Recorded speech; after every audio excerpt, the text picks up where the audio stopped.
Save that shit. Oh, God. I love that sound. Damn, there's the intro. Oh, it is still running. God damn it. Listen to this. This is the tape I found downstairs.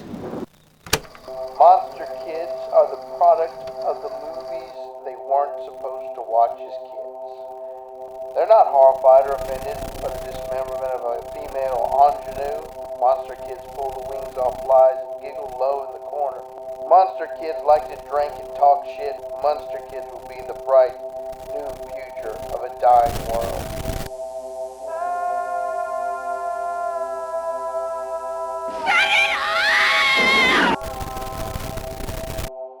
Hey, Chris. Hey, Sam. What's going on, man? What have you been up to? Not a whole lot. Getting ready for convention season is kicked off, so I've been figuring out what shows I want to go to, what autographs and photo ops I want to get. Hoping to do another out-of-state con this year. I don't know if I will. Son of Monsterpalooza is on my calendar. It's just too far out, so really looking forward to Cult Classic Convention in March. Joe Bob Briggs and Darcy. Yeah. I got to go again. I'm a little bit irritated about that because I have a prior engagement, so I'm not going to be able to make it that weekend. And so it seems like this project that I do every year seems to fall on that weekend every year, and I can never get it, to where I can be at that convention. But I would love to go to that. It's funny that you say that because, first of all, it's a small. I've already said this, but it's usually a small or intimate convention, but it's a lot of fun. Mm-hmm. Roy and Lisa Rose put it on, who own the gas station in Bastrop, and they're the greatest people. They're so cool. Yeah, Cult Classic, it's moved to, it's always in March, but one year I was looking back and it was like early March and you had your prior engagement. And like, as yours moves, that moves. So maybe it's like they're watching. Maybe Roy and Lisa Rose are affiliated or not, or they're, but they don't want you there. Yeah, I guess so. I don't blame them, but whatever. So Cult Classic is for me, it's just cement. But I wanted to say, besides Joe Bob and Darcy, if you like to go back to like the Monster Vision days of Joe Bob when he was still young on TV, there was a lot of people will remember Rhonda Shear from Up All Night on USA, Gilbert Godfrey. Yeah. But Rhonda Shear was freaking awesome. So she's going to be there. So I thought that was cool. That is cool. Yeah. That she'll be there. And there's a lot of other guests, but talk about nostalgia. Big time. So you can go back in the Wayback Machine, as they say. And so Cult Classic, Texas Frightmare. It's going to be great. We will both be there. Super excited. Yes. We've got our room, tickets, everything. It's just waiting on May. So Frightmare seems like a long way off. It seems way off. I'm ready for it. But they've been announcing some cool guests, and I hope we'll get some more soon. And then Houston Horror in August. Always thinking about that. But what I've been up to is I was going through some Evil Dead withdrawals after meeting the Ghost Beaters in Burbank last year. So I was like, I know Bruce Campbell has audiobooks or has autobiographies. So the first one is If Chins Could Kill, Confessions of a B-Movie Actor. And first the title alone, I was like, I'm buying it. I'll have that. And I'm putting those on my list right now. I didn't even realize he had books. Yeah. So and they're great. And there's other ones. There's some really funny books. And he's just, if you like Bruce Campbell, there's a lot of him in it. And he's, if anybody needs to do a book about themselves, it needs to be him. Well, does he narrate them? He narrates it. So if makes it even better. That's why I was like, I need more Ash Williams in my life, and I will just take him, talking shit. And but what the coolest part for me, and probably for you, is the production of movies. Like that's half of the reason we love these horror movies is so much. Is there's creative people making creepy shit and scaring people and bothering people and making people think there's something wrong with them. Right. When they're just creative and they want to, up it on a low budget. Horror has always been in the low budget category and frowned upon. And so you've got people guerrilla style working with what they got.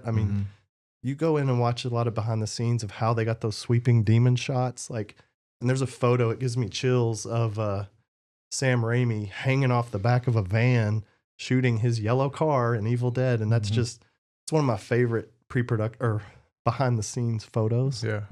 So they go all into the pre-production, how they went into it.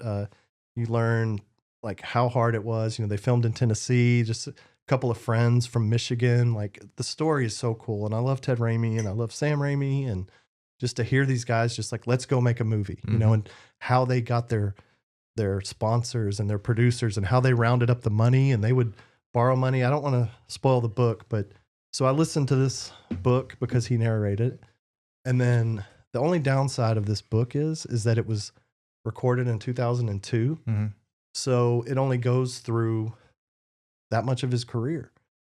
So the problem with that is Ash versus Evil Dead came out in 2015. So I was like, I want to know more about that too. Right. Well, luckily he came out with a second book, years later, because his career is not just Evil Dead. Right. A lot of people say that, or a lot of people might think that, but, so he came out with a companion piece called Hail to the Chin, Further Confessions of a B-Movie Actor, written and, read by Bruce Campbell. And again, it's, if you're into any of that behind the scenes, how it was done, all that stuff, it's chocked full. And I like that about any movie, but if it's a movie I love, I really like it. So highly recommend these books if you're going through some Evil Dead withdrawals. Well, I'm going to definitely put them on my list to read. I mean, I'm not like a Evil Dead fanatic like you are. I mean, I love the franchise. I love the movies, everything about it. But I didn't realize he had these books. So I'm definitely going to learn more about the movies. If anything, I know you'll want to hear all about like Sam Raimi and the camera work and all that. It's just really cool stuff to know. So those books were great, but fear not if there's a new Evil Dead movie coming that I just learned. Everybody's was talking about after Evil Dead Rise, they knew that Fede Alvarez, it would be kind of like a trilogy or a 3-part and not directly related. Yeah. We saw Evil Dead Rise in the theater, and that title sequence, we were sitting in the middle. Yeah. And it punched me back to the back row of the Gravitron. I was stuck to the wall when that red text rises above the girl.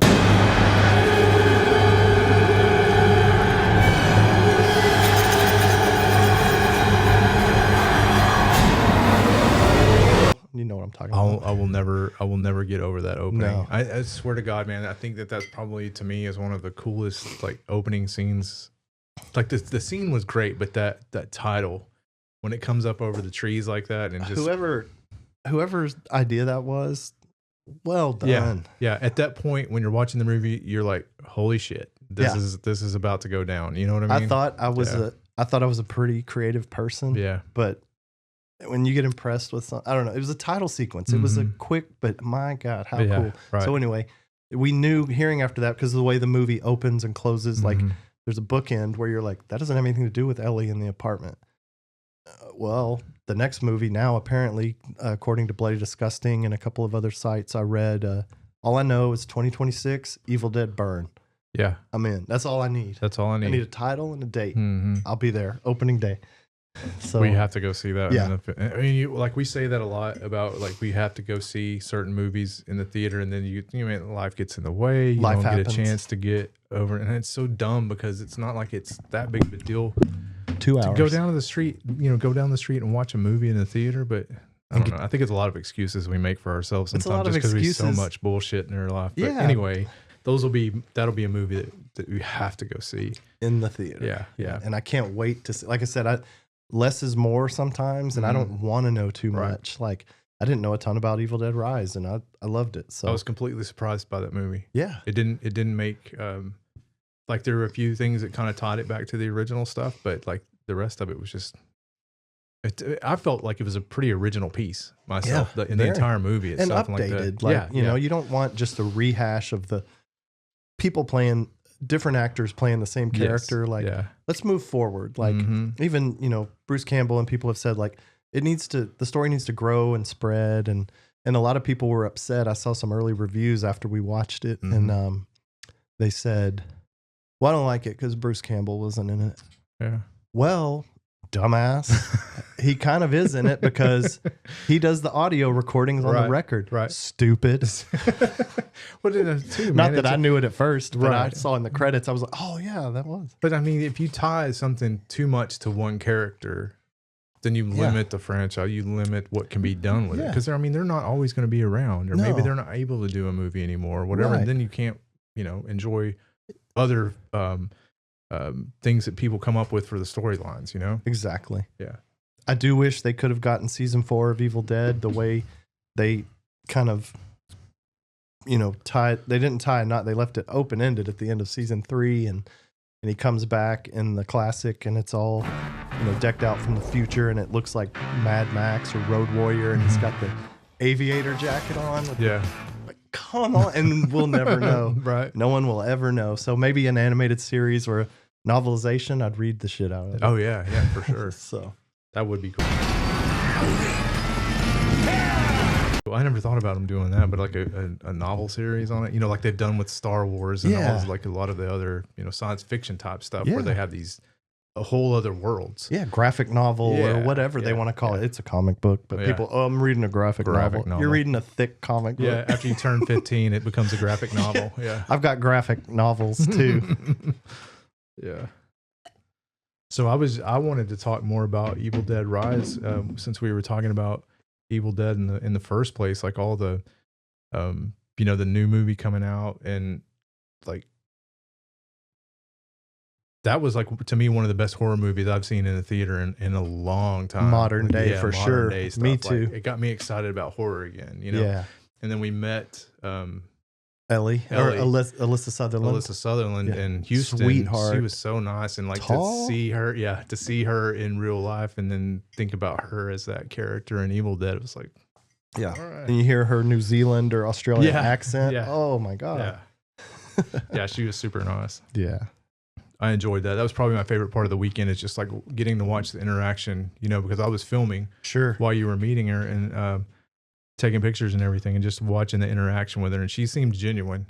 Sometimes you can tell they're like, you can tell they're like, next, along, did I get your money? Yeah. She seemed real she would have sat there and talked to me for 30 minutes if I wasn't starstruck and could form a complete sentence. Yeah, you kind of went. She was interested, and I've said this before on other videos, but she was very interested on that I had Sam Raimi sign it, and she wanted to see where he signed, and then she wrote to from your favorite maggot mommy, and it was just cool. That was so cool. It's in the book right there by you, but yeah, To Kill, Confessions of a B-movie actor. Yeah, the Confessions of and then further confessions, and then he has these supposedly it's like these spoken word, or like it's almost like a poetry. It's a joke, but he did a whole thing on it. I think the first one was a New York Times bestseller. Yeah, and so. I mean, there's obviously, it was very popular. So he's got this one. I haven't listened to it yet, but it's called something like Bruce Campbell and the Cooler Side of My Pillow or something. I don't know exactly what it is, but I haven't downloaded it yet. But if he doesn't come out with something else soon. Oh, I was going to say too, that like what I learned in the second book was, not that I learned, but he's not just Ash Williams. Like you learn, or you hear about all the other things he's in, and you forget, he's a lot of like side character, but he will chop up the scene and just be so great. So like he's in this series called Burn Notice, not horror related, but I'm interested because he's in it, and he's a side character.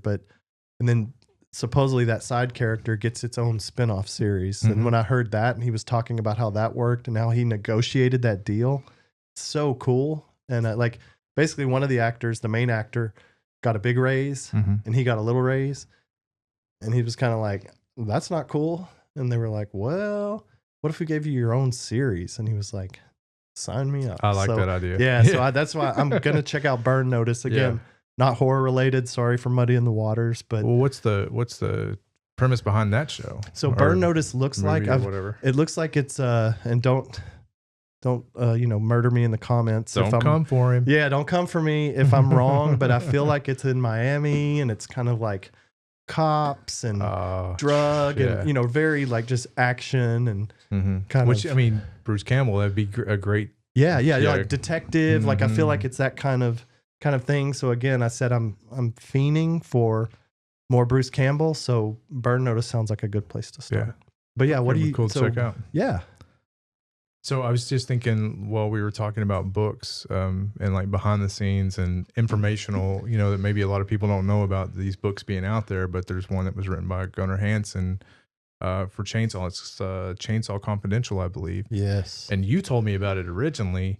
And so I spent the next few hours of my life like devoted to that book because once you get started, it's one of those that you can't stop listening to You because can't. you're like, especially if you're a Chainsaw fan, and like all the information that's in that and the stuff that you didn't know and how like terribly those people were treated, like all of the actors, like anybody involved with the movie, how the short end of the stick that they got is, it kind of makes you mad. But And I thought I knew a lot. Hi there. Is there a project you're working on? I know more than you. All right. That's how I feel about Chainsaw. Right. I'm like, there's nothing you can tell me that I don't know. yeah, Au contraire, mon frere. yeah, Like, yeah. Start that audiobook and see how you feel. Hold on. Yeah. There's like, 7, 8, 10, 12. I don't know how long it's a great listen or read. I suggest listening because the narration Yes. and also you can multitask and also my brain won't focus long enough to read text on a page. Yeah, I can't do that either. So that's why we do the audio books. But I mean, he narrates it, talks all the way through it, reads it, and like the things that he says. I mean, I'm just like, why would you even go back? You know what I mean? Yeah. Like I said, if you're a true fan, it will make you aggravated at the way they got treated. They got screwed big time, and I will. That's why I will support any Alan Danziger and Every time we Terry get a chance to do McMahon. something, If I can, anybody, if I can get in line with them again and have a short conversation with them and tell them how much I appreciate them and love what they did 50 years ago, man. Well, I mean, just the way that and it's not just about the bitching part of it. Like Right. I'm pissed off because I got fucked on this movie, and the way they did me. But he talks so much about the production, like from day one till the last day, and he gives you so much like inside information that most people don't even know. You wouldn't know unless you listen to something like that or listen to his stories or like we're a personal friend. And that's what's kind of cool about it is like by the time you finish the book, you feel like you kind of know him. Yes. And it's great that he was able to archive all that and to have it on, audio before he was gone. A lot of people don't know that his first love was poetry. Yeah. He was like a beautiful poet. And they talk, and the only reason I'm not saying I know this, like I learned that from the book. After Chainsaw, I don't know how many years it was, but he spent most of his life in Maine. I mean, he was way up there. And he didn't really do a whole lot of like film. Not a ton. Work, you get some stuff like in the late 80s. I remember, when we would go to the video store and get the movies we weren't supposed to get. I stumbled across a title called Hollywood Chainsaw Hookers. I'll have that. I'll have one as a 10-year-old or 12-year-old, whatever. I just hope there's some tits in it.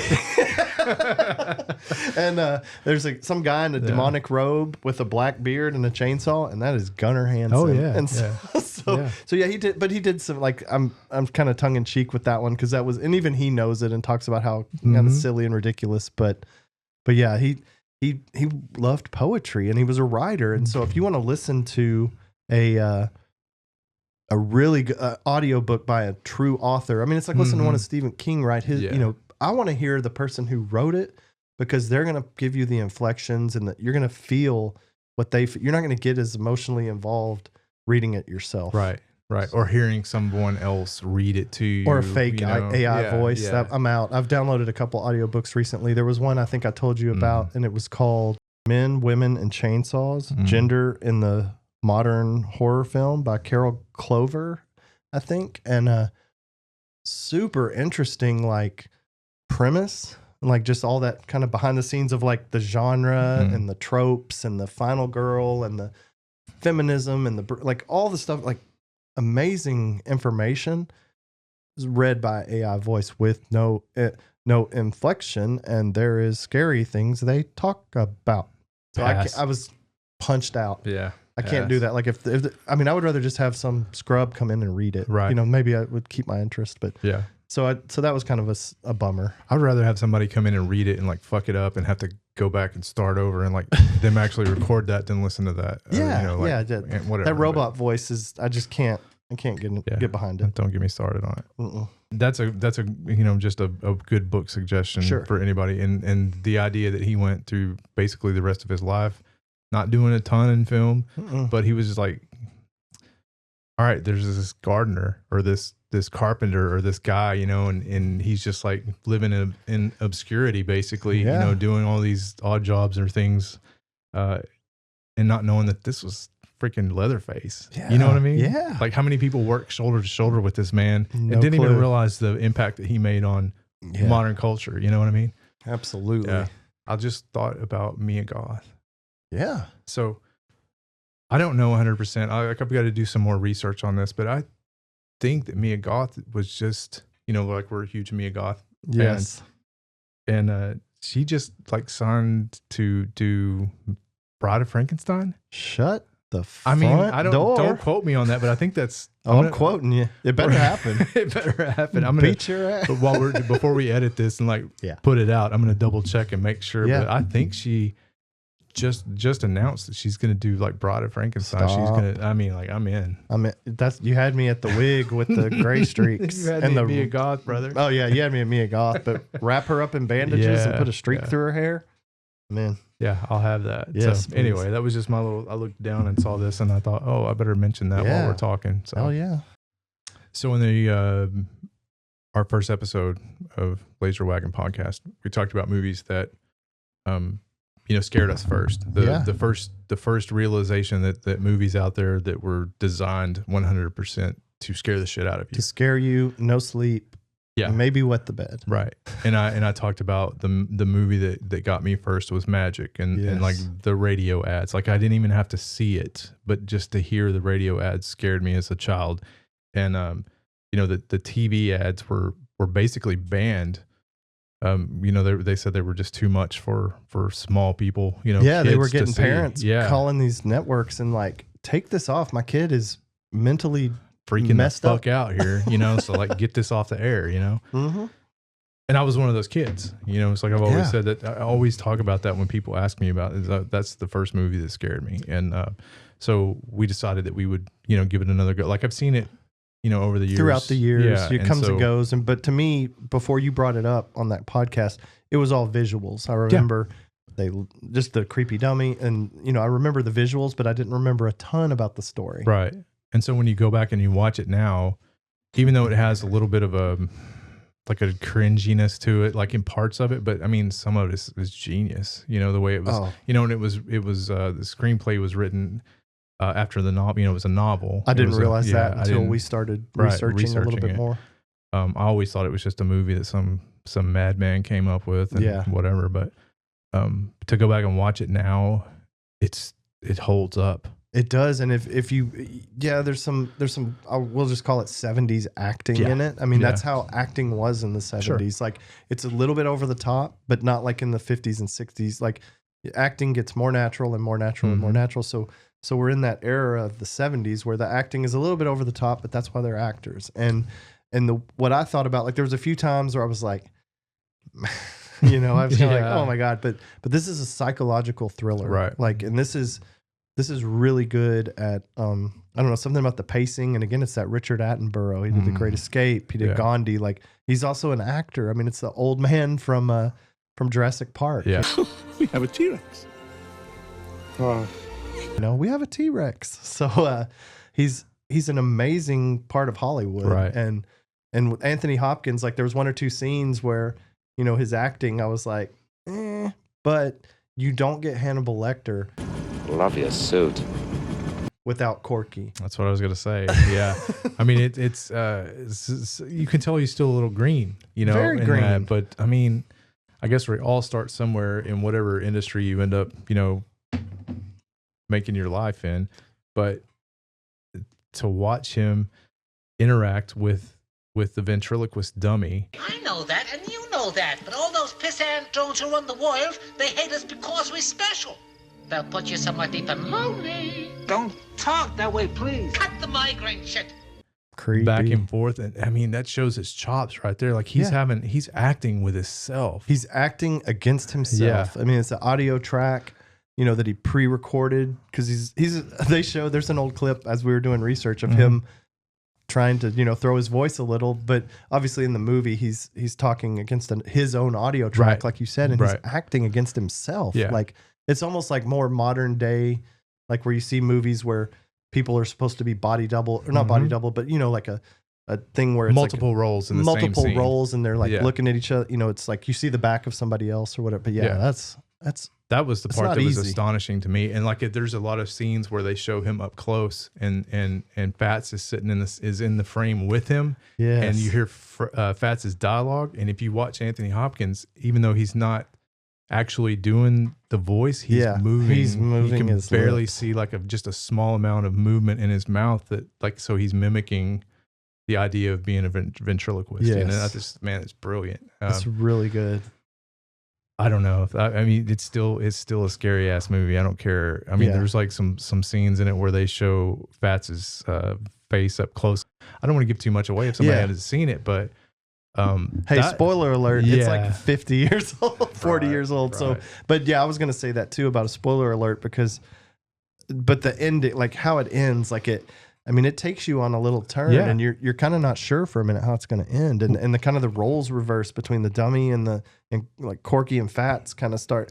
You can tell he gets in his head, and like who's running this? yeah, who's you know? really running Yeah. this, and just it's crazy. And Anne Margaret, I mean, she does an amazing job. Oh yeah. I mean, she's great. So yeah, I would recommend it. You have to go into it remembering this was filmed in the 70s. Right. Like this, you don't get, like I said, you don't get Hannibal Lecter without Corky. And I mean, it was fairly low budget, I would say. Yeah. You know, and so they probably spent most of their money on Anne Margaret and Burgess Meredith. Yes. You know, I mean, those were the big names. in Yeah, that Burgess film. Meredith is like his manager or his promoter. Yeah. I mean, he's so like 70s, like mafia kind. I Mafia mean, pimp, he is- smooth. I mean, that guy. And to me, like, I feel like, and this may be remembering wrong, but I feel like even I was so little then, I could tell. It's when I started getting consciousness of that guy is somebody else in a different movie. yeah. And yeah, so yeah. I was like, I didn't know. I was like, oh, that's the Penguin from the Batman 1970s or Batman exactly. 65 or that's Rocky's manager. Mhm. Like I couldn't connect the dots, but I was like, this guy's a motherfucking actor and he is one of the best parts of this movie. Yeah. And I don't know, Burgess Meredith, I mean, man, big bucket of win. Burgess Meredith through that entire film, like like Anthony Hopkins. I love Anthony Sure. Hopkins. I mean, he's amazing, but just that old school Hollywood, Old school. You know, he says they call me the postman because I always deliver. You know what I mean?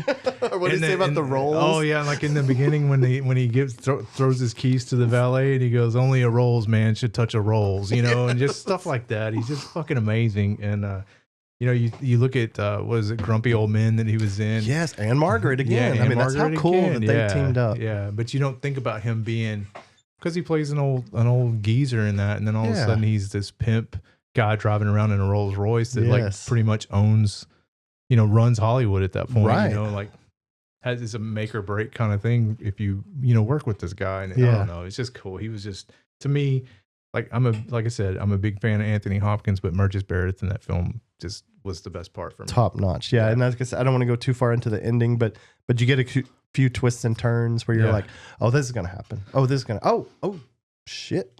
Yeah, I wasn't expecting that. Yeah. Yeah. So definitely a good one. It's one to go back and watch if you get an opportunity. Like if you're, I always hear people saying, "Oh, what should I watch? Show me, tell me something to watch." And Yeah. that's one that I would look up, on Tubi or wherever you want to watch. Right. I would definitely suggest it and like to talk to somebody, but see what they thought about it. And Yeah. they may not, movies are subjective, like they're not for everybody, but this movie comes highly recommended from both of us. Yeah, yeah. I mean, if you're just like looking for a really good psychological thriller mind bash on a Right. Sunday afternoon with nothing, I mean, it's a great one. And go back and revisit these old movies, Yeah. like especially like we've got these younger generations, and thank God we have Damien Leone and Art the Clown and all this new stuff pushing horror forward, Mhm. which horror needed in a big bad way. So yes, that's awesome, but don't forget how we got there. Right. Like, Right. and again, to me, I know it's not magic may not be in the horror genre, but it is scarier than Mhm. 75% of the movies that are in the horror Yeah, genre, because some of exactly. them are just stupid. Yeah. But so yeah, And there's not a huge amount of gore, and it's No. more like Chainsaw Man. There's it's But it's- very visual. I mean, it's not very visual. It's more mental. it makes your mind. Yeah. It's some of those mental gymnastics. Yes. And if you do watch it, when you go to sleep, when you decide to go lay down and put your head down, Mm. you're gonna see that fucking dummy's Oh, face. Yeah. So Yeah. fair It was warning. too much for Like, TV. You can't know? shake that. You're gonna need to watch Yeah. some cat videos. A palate cleanser. I don't mean to keep like just beating this movie to death, but there's this one scene where it's going through some drawers in the cabin. Yeah, he's like rifling. Yeah. through. And he looks up one time and there's like, you can see his reflection in the mirror and Fats is right behind him. And I'm like, I know. And then there's a profile of Fats like at that point and he's looking side-eyeing him like that, you know? And it's just like, Jesus Christ. Well, yeah, and the DOP or the cinematographer or whatever. Yes. Well done. Yes. Yes.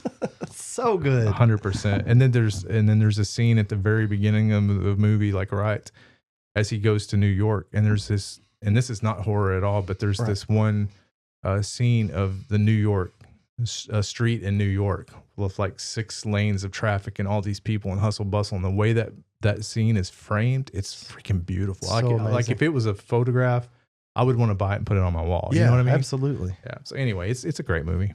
Final topic here is something I wanted to talk to you about that I don't think you know about yet. I didn't know about it till about 2 days ago, but it's something that's probably been public knowledge since, at least, again, don't come for me in the comments. Yeah. Actually, do come for me in the comments because it helps the algorithm. Get that interaction, engagement. Cheap self-promotion. Yeah. So anyway, stumbled across, let's call it old news. I'm So already sick to my stomach. So like most nights, I don't sleep that well. So occasionally I'll wake up in the middle of the night and I'll grab my phone. You know, what time is it? What's going on in the world at 3 a.m? And I saw a photograph. I'm gonna throw up. I saw a picture on the internet, which is, it's got to be AI. The first thought was, this is AI. The second thought was, this was an old photo. So I'm dragging this out for dramatic purposes. The gas station, Bastrop, Texas. Roy and Lisa Rose, the couple I mentioned earlier, Cult Classic Convention. Roy Rose, again, I don't know if I know all the details, and I'm not going to get super into the details, but I would say please look this up on the internet. Choose your sides, pick for yourself, whatever you want to do. Vortex came for back up. Roy Rose, Lisa Rose, from Cleveland, Ohio. Roy Rose sold his, the way I remember reading it is basically his life savings, whatever that was. He packed up and moved to Texas when Bilbo's Landmark or whatever it was called back then, and bought the gas station that was in shambles, reopened it as a working barbecue restaurant, redesigned it to replicate exactly how it looked in the movie. So cool. And I mean, what a mecca to visit and to go see. And it's one of the reasons Cult Classic is my favorite, because you can drive 5 minutes away and you're eating barbecue at the Texas Chainsaw Massacre gas station where they filmed it, all that stuff. So I say all that to say this. The photograph I saw was the gas station. I've been going to the gas station since 2009 was the first time I went, and it was not open. It was Bilbo's Landmark. It was an old resale shop. Actually, it was open, and it shouldn't have been open. My buddy Joe and I stopped in. There were things like used bedpans for sale. I mean, it was just people's old junk. I mean, I felt nervous. I felt like I was in the movie for a minute. I was going to say, it sounds very Chainsaw. It was very Chainsaw. So get the fuck out of there. Yeah. Cut to from 2009 after Roy and Lisa Rose bought the gas station, repurposed it, did it up. So cool. Built cabins in the back. Everybody knows the story. I'm telling you stuff you don't know. This picture, let's get to it.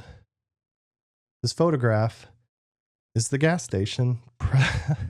This photograph is the gas station present day, and they have a stupid fucking sign that just says, I don't mean to say stupid because this is what it is now. It's the gas station, and you will not find a drip of Texas Chainsaw Massacre merchandise, Leatherface, the replica van, the memorial bench that paid honors to the previous actors who have died since then, Gunner, Marilyn, all these people, because of copyright infringement. No. Yeah. And I understand copyright infringement and IPs and public domain, and people need to get their cut, but why couldn't these two parties come to an agreement? Like it's Vortex And again, I'm not pretending to know anything about law or but Vortex did come to Roy Rose when he first started and was like, hey, we're going to need to, work out a deal. Again, read all this on the internet. I don't want to bore you with what I barely remember, but just this picture struck me, and Vortex had done cease and assists and like, hey, don't do that and don't sell this. And it kept going. And again, I'm not, like I said, Roy Rose is a cool fucking dude, man. Mm-hmm. And so like, I understand Vortex, like this is our intellectual property.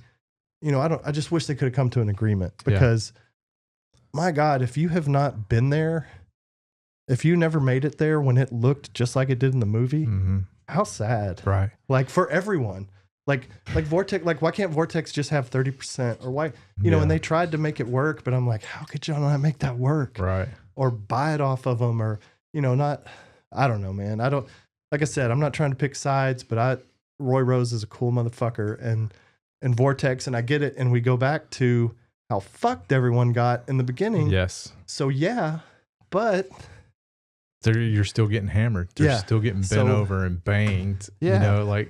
So I wanted your thoughts on I just wanted your thoughts because we've been there together. You've bought the merchandise that Vortex forced them to destroy by the end of the year. Yeah. End of last year. I have the Texas Chainsaw Massacre hat that they show in the 19-page affidavit as one of the many bootleg, material. Yeah. But guess what? I've never seen a Texas Chainsaw Massacre baseball hat.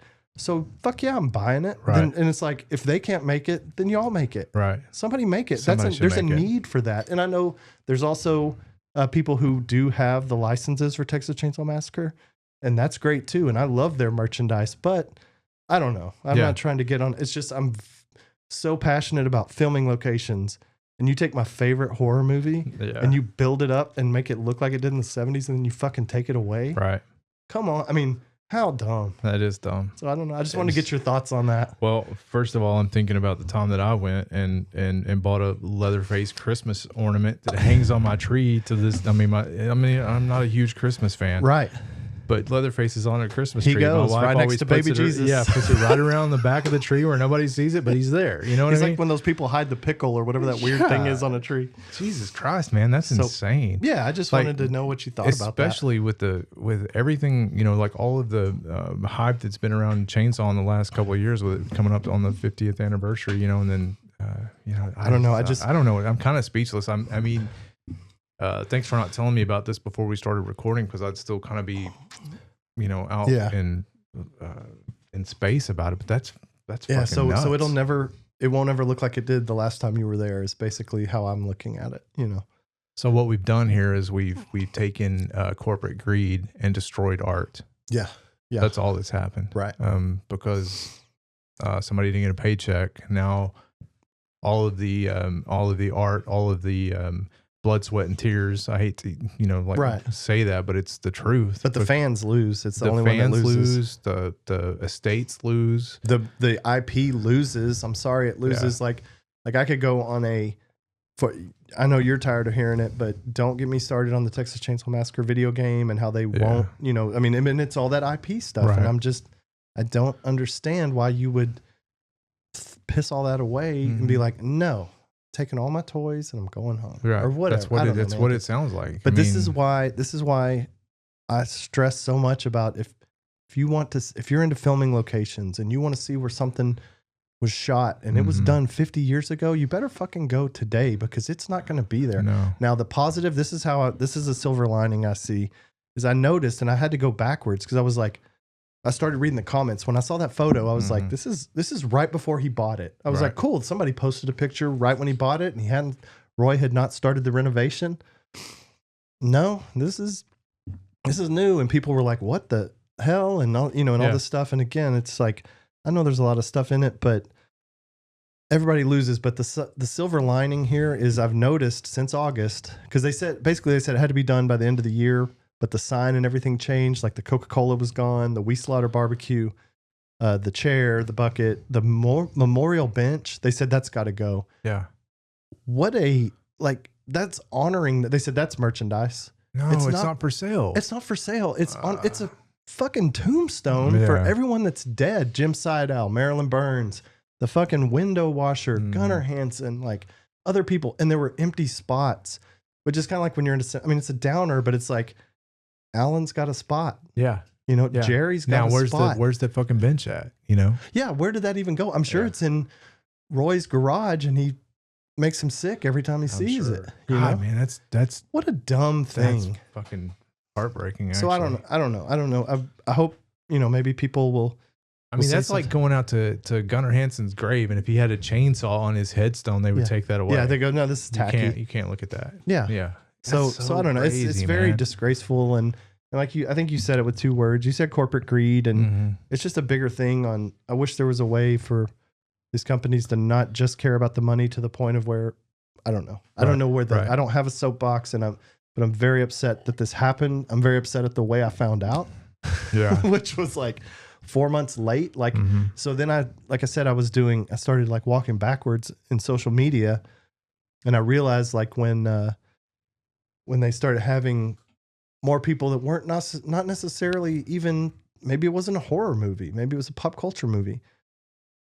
Okay, start doing that, Roy Rose, because they fucked you, and that they shouldn't have, but turn this into something positive. Right. And so bring in other people. Right. I'll come down there. Yeah. You know, maybe I can't make it every single time, but turn this into, don't give up. Right. Because I guess what I'm trying to say Like is make it a horror mecca kind of place for all kinds of, and they do that. They've had, you know, people from Chucky and they've got somebody from Blood In, Blood Out coming. Cool. Yeah. Like bring Roy Rose, turn this into, we're bringing actors from when you were a kid. Right. That's all I want. Right. Like, cause that makes me young. It keeps me young. Because we all know, like, if you're a true fan, you know that was a filming location from Chainsaw. I mean, it's just 1000%. like, Yeah. you know, And it there's doesn't still, have to have a sign or a bench or whatever. No. You know that's, you know, where something amazing happened. yeah. You know? But it's, and I mean, God bless Kim Hinkle. I love him. I wish they could have come to an agreement, you know? Yeah.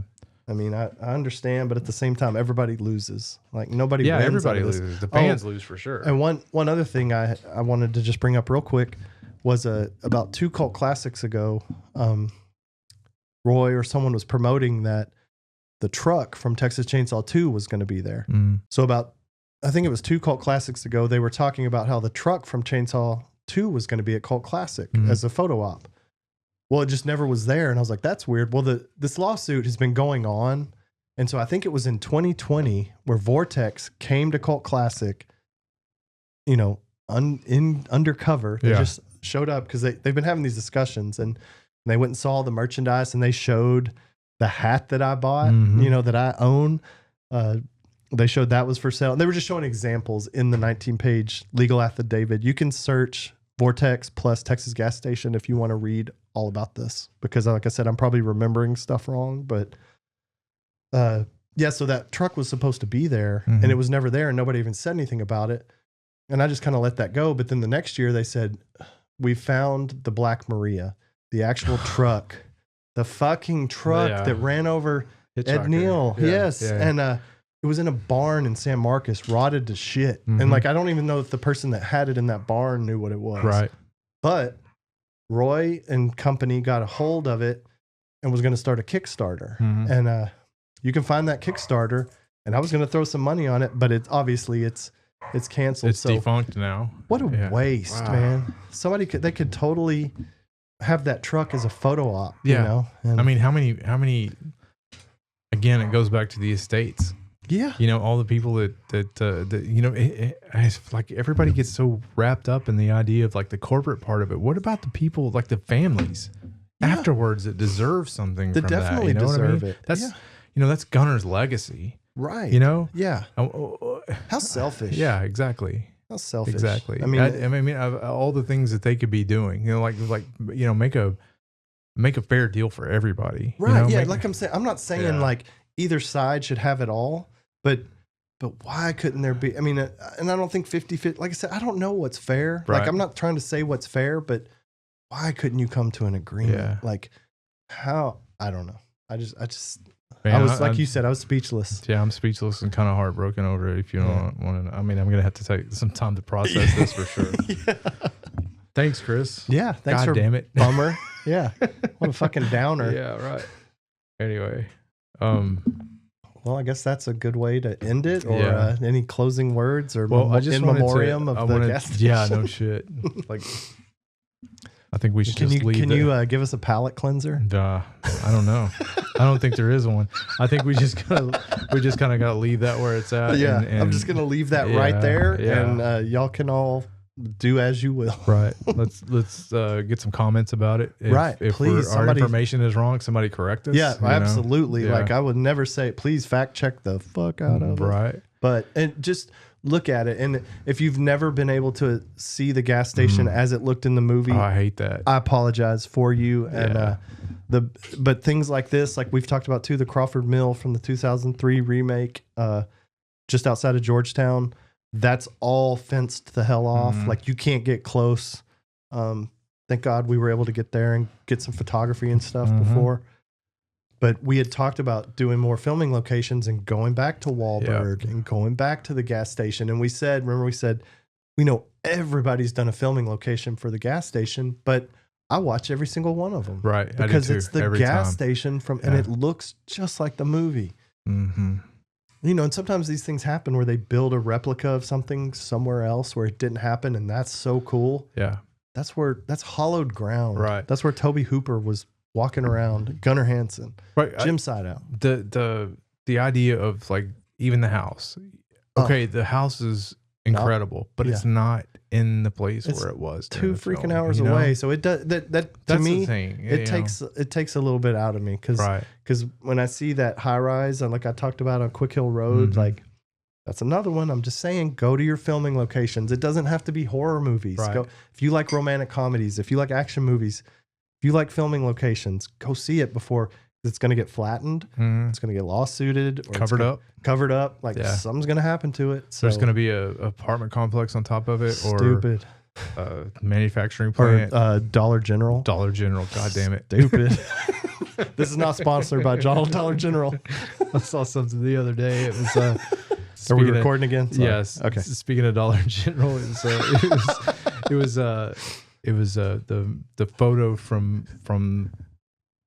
of Mars from the what's the thing that's on Mars? The rover? The rover that's on Mars. Yeah, the little rover. I don't know what his name is. So there's the photo from the rover on Mars, and in the comments somebody said, I was expecting to see a fucking Dollar General in the back. No doubt, right next to a Family Dollar. Yeah, exactly. I don't know, Chris. I'm fucking aggravated now. Well, I'm glad I could ruin your Sunday afternoon. Like I need to go sit in a bar someplace and just process this. I think I think it's going to take some time because that's like Jimmy Kimmel said. That's a tough thing. Yeah, that's a jagged little pill to swallow. Yeah. You know? I mean, I get a little sad and mad, and I mean, there's all the emotions. It's an emotional thing. But Roy and Lisa Rose, do not stop what you're doing. You've brought so many smiles to so many people. Yeah. Keep Cult Classic alive. Keep the gas station alive. Everybody knows what happened there. Yeah. Fuck if it doesn't have the stupid sign. Like fuck that then. Like bring in people. Yeah. Bring in people from all kinds of movies. Right. Like, like I said earlier, it's a mecca. You know, like anybody that knows. Right. That's what happened there. And just because there's not a sign or a bench, right, or merchandise or whatever, it's still, you know, that's where something great happened 50 years ago. You know? Absolutely. Anyway. So I guess we can bring it to a close. I still want to say, if anybody has any comments, please, let's say it out loud. Let's talk about it. And also if you have stories about, conventions you've been to, or if you have a cool piece of memorabilia, or you have something that would be cool to talk about on the show, please, reach out to us, send us photographs, send us messages. Let's talk about it. We want to hear about it and talk about it. Make it part of the show. LazerWagonOfficial@gmail.com, DM at LazerWagonOfficial, Instagram, LazerWagonOfficial, Facebook, YouTube, whatever. Please comment negative, positive, anything. Like just get the conversation going. Right. Is there still a TikTok?